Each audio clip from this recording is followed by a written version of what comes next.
Welcome to the Global Business Women's Pod, brought to you by the Greater Houston Women's Chamber of Commerce. I am Susan Dyson and proud to be the CEO, President, and founder of the Chamber. Please join us for this empowering podcast every Thursday at 6 p.m. Ladies and gentlemen, please welcome to the stage our next keynote speaker, best-selling author of The Bodyguard, Katherine Center.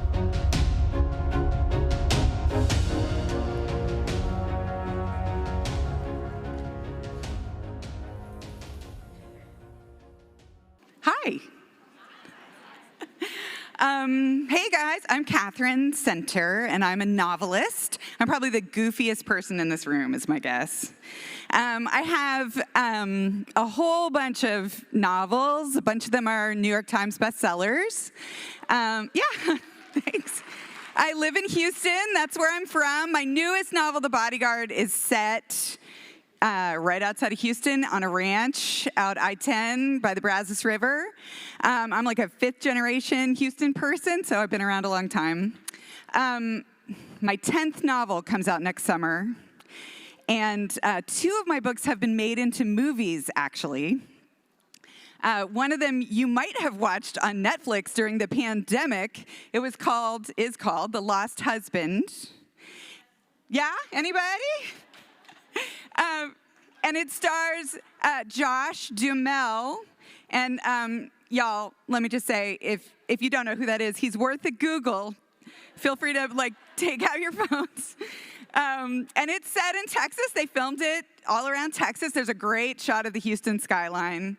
It actually hit #1 on Netflix in 2020, which was pretty amazing. Oh, thanks. So I'm going to talk a little bit about writing and my sort of career as a writer and, reading for joy and how I kind of got where I am. And thanks for being here. It's so fun. Okay, so I wrote my first novel when I was in the 6th grade, and it was fan fiction about the 1980s boy band Duran Duran. And I was super, super awkward in the 6th grade. Like, everything that can be wrong with a 6th grade girl was wrong with me. Everything. I had giant buck teeth with braces top and bottom, crisscrossed rubber bands, a headgear that I had to snap in at night. I had a terrible haircut with a mullet. I had long, flat feet like snorkeling flippers. That is still true. And I had no fashion sense. Like, it was very bad. It was very bad. And I was the middle child of 3 girls. I was the Jan Brady of the family. And my sisters were so horrified to be related to me. Like, I genuinely, truly was so awkward that at one point my older sister had to stage an intervention with my mom and say to her, "You have got to take her to the mall. She is bringing down the entire family." So I knew that it was bad. Like, I knew this about myself. I just didn't know how to fix it, right? I was panicking. I was very apologetic. I just walked around all that 6th grade year just hunched over an apology like, "I'm sorry. I, too, wish this weren't happening." I don't know what to do about it. But I was very lucky that year, as miserable as I was, because I had 2 best friends who were also awkward and also miserable, and we were all in love with Duran Duran. And we somehow got this idea that we should write novels about meeting the band members, and we should cast ourselves as the main characters in the novels. And so we did. We would suffer through the school week as only 6th grade girls can suffer. And then on the weekends, we would get together, have sleepovers, put on our PJs, take out our little spiral notebooks, jump into somebody's bed, and read our novels to each other in installments. And so 6th grade was truly misery for me, but writing those novels was bliss. And I really feel like before I go any further, I just need to take a step towards full disclosure and tell you exactly what happened in my Duran Duran novel. This is fiction, so don't be alarmed. Don't be frightened. This did not really happen. But in the novel, Duran Duran is driving through my suburban neighborhood in Houston, Texas, near the Galleria, when they get a flat tire on their limousine. And this is the 1980s, and there are no cell phones, so they need to find a landline to call a tire guy. So they walk up to the closest front door, which just happens to be my front door. And I just happened to be home at the time watching MTV and busting my dance moves to their Hungry Like the Wolf video. I told this story to Deborah Duncan on her show one time, and now every time I'm on that show, they play Hungry Like the Wolf music to walk me in. So I hear the bell, I answer the door, we're still in fiction. I answer the door, I find all 5 of these beautiful world-famous rockers on my front stoop. I panic internally, but I play it cool. I invite them in, I let them use the phone, I make them microwave popcorn like a gracious hostess. And I don't know what was going on with the tire guy that day, but he was super, super busy and could not get to us in a timely manner. And so I wound up having to spend, several hours hanging out in my mom's living room, making chit-chat with Duran Duran. And somehow, in this one magical, astonishing afternoon, all 5 of them fell in love with me. And that was the entire plot.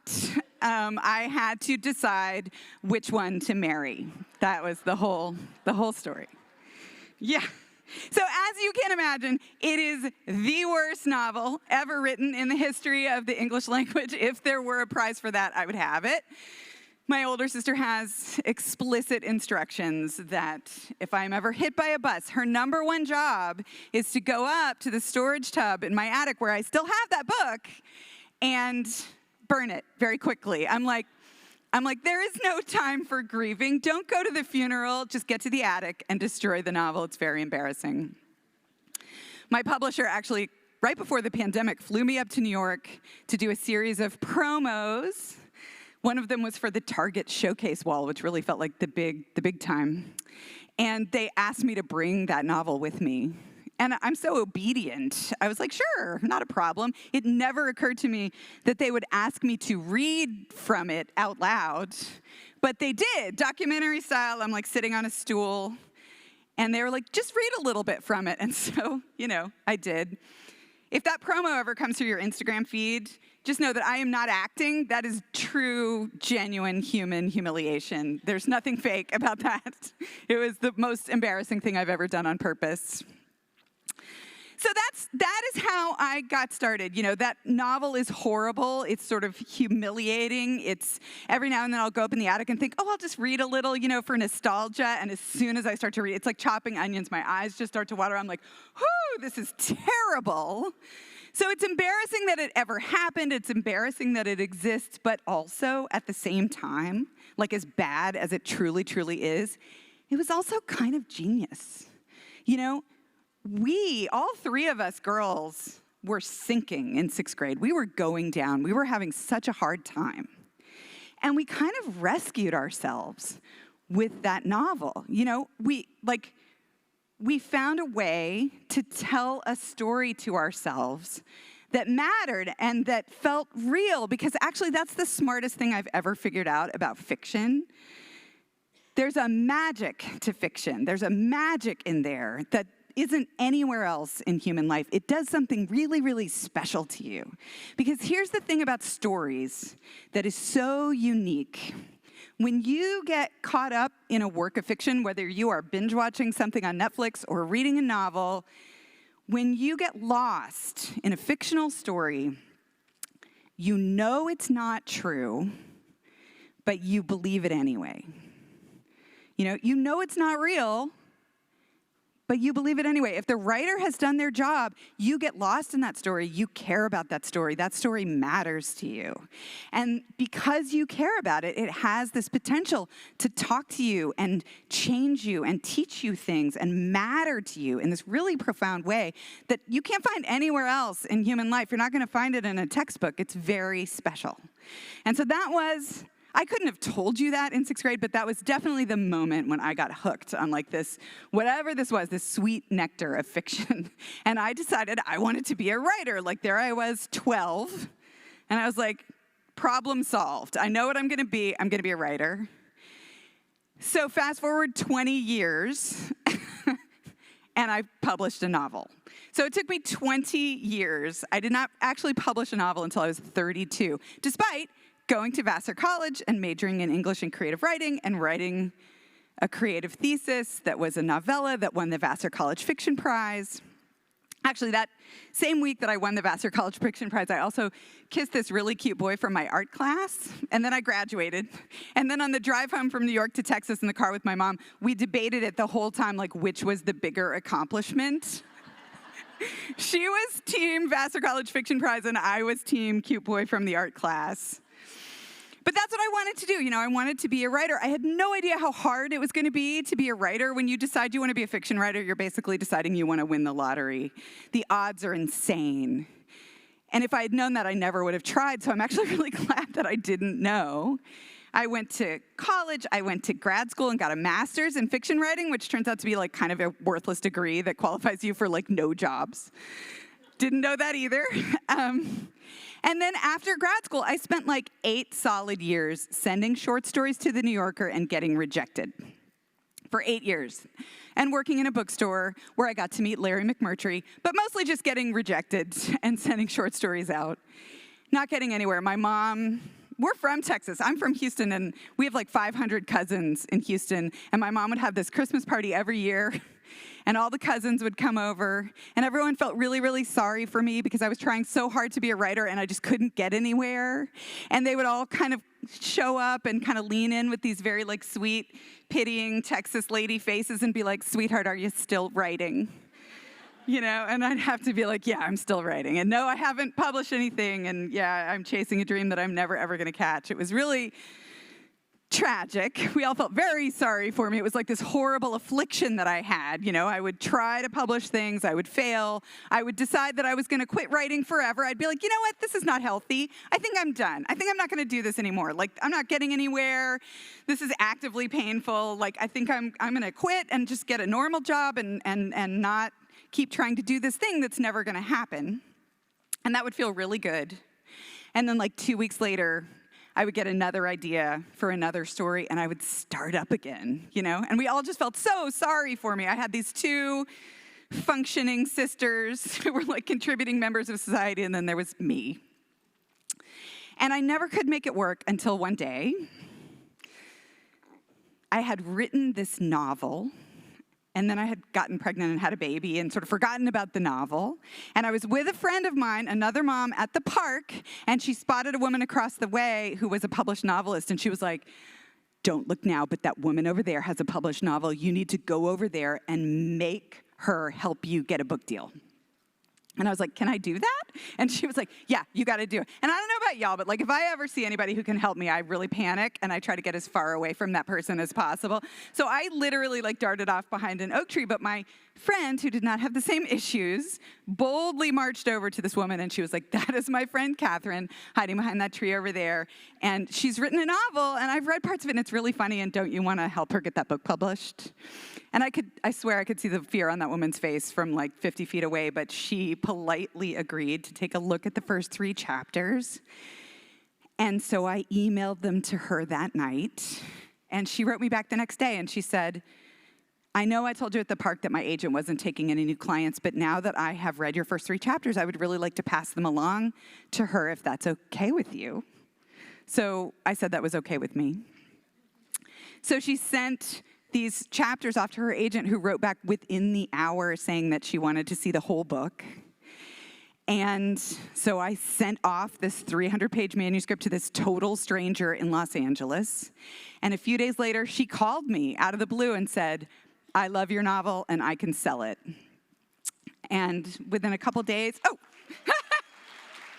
I can't see y'all, thank you. Within a couple of days, she had sent it out to 8 different publishing houses in New York. There were 4 that were interested. She got them into an auction, and then she got them into a bidding war. And, it was like summertime. I was home. My husband's a school teacher. He was home making a mess. I had the naked toddler running laps around the house. I was like in my sweatpants. And this lady from LA is calling me like every hour. And in my mind, I'd never met her, but in my mind, because she was in LA, she was like tooling around the Hollywood Hills in like a Grace Kelly convertible with like big sunglasses on and a scarf, which is pretty much how she is. Anyway, she'd call me every hour and she'd be like, you know what? They're still going. I'll call you later. And at the end of that night, Random House won the bidding war. I got a 2-book hardcover deal with Random House that's like every writer's dream. And after all these years of failing and failing and failing and failing and failing, I could not get to sleep that night, right? So my husband went peacefully to sleep. My children miraculously went to sleep. And I was just wandering laps around the house, like flipping lights on and off, stepping over Legos, just thinking, I don't know what to do with this. And there was this moment when I took a big, deep breath and I thought, you know what? My life is never going to be the same. And then the next morning when I was up at 5:30 with the baby, I was like, you know what? Actually, it's going to be exactly the same. And that was 15 years ago. That was my first book deal. I want to tell you that was the happy ending, but it was really only the beginning. I started this whole big, long process of trying to figure out once you get a book deal, then you have to find people who want to read your book. And I don't know if y'all know this, but nobody wants to read your book. Nobody wants to read your book. Like, we had this idea, my mom and I, we were like, we'll do it like a telephone tree. If I get 10 people to buy it, and they get 10 people to buy it, and they all get 10 people to buy it, pretty soon we'll have blanketed the entire country and we'll be ruling the world. That's not how that worked. I actually spent the next 15 years just slowly meeting people, getting out there, writing books, trying to find people who would like the kind of thing that I do. And the kind of thing that I do is like bittersweet romantic comedies. And it took a long, long time. And I've slowly gotten better. And the way that I got better was to pay attention to what it is that I really love in stories, to like find my own compass about what my very favorite thing is. And I didn't give up, and I kept going. And that's kind of the whole, it was just a real stubbornness, really, that kind of got me from the beginning to 15 years later, where I just feel like I should end by telling you about meeting Josh Duhamel. Did everyone Google him? So in 2018, my book, How to Walk Away, which was my first book to ever hit the New York Times bestseller list. The week that it hit the list, I got a call from a movie production company that they wanted to turn my other novel, long-forgotten novel from 2013, into a movie. This novel is called The Lost Husband. And so, obviously, I said yes to that, and we sold them the rights, and that fall, they filmed the movie in Austin and other fun places in Texas. This is alarming. And there's robots happening.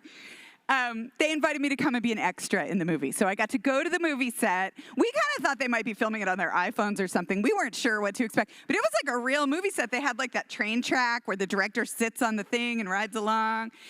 And there was Josh Duhamel, and he came over to say hello to me. He was like trying to talk to me like a normal person, like you do, like people talk. And first of all, he's 8 feet tall. He's like a human buffalo, this man. He's enormous. He's so handsome. He like sparkles. It's terrifying. You've never seen anything like it. And he like came over just to say like, hello, I hear you wrote the novel this is all based on. It's so nice to meet you. I'm Josh. I was like, I know who you are. Thank you. But what actually happened to me in that moment was that I fully forgot how to talk. Like, I went completely silent. I just stood there gaping up at him like a wide-mouthed bass, just my mouth sort of closing. I felt like a rotisserie chicken at the grocery store, like my skin got all hot and crackly. I was kind of spinning around. I did not know what to do with the handsomeness. My husband was standing like 10 feet away looking at me. He was like, what is wrong with you? I was like, I don't know. It's hormones. So anyway, that movie hit #1 on Netflix that year. I know, it's so great. You can still watch it, it's out there. And then based on the success of that movie, another one of my books got sold for a movie. It's being done as a Netflix original right now. It's starring Ellie Kemper from The Office. And Luke Grimes, who's on Yellowstone. I got a side hug from Luke Grimes if y'all want to find me later and like say hi to my shoulder. And Blythe Danner, who's Gwyneth Paltrow's mom. And so I guess I'll just close by sharing all of that good news with you. I wish I could like time travel back to my 6th grade self and be like, it's going to get a lot better, sweetheart. Just give her like a little hug. Thank you so much for joining us. We will see you again next Thursday at 6 p.m.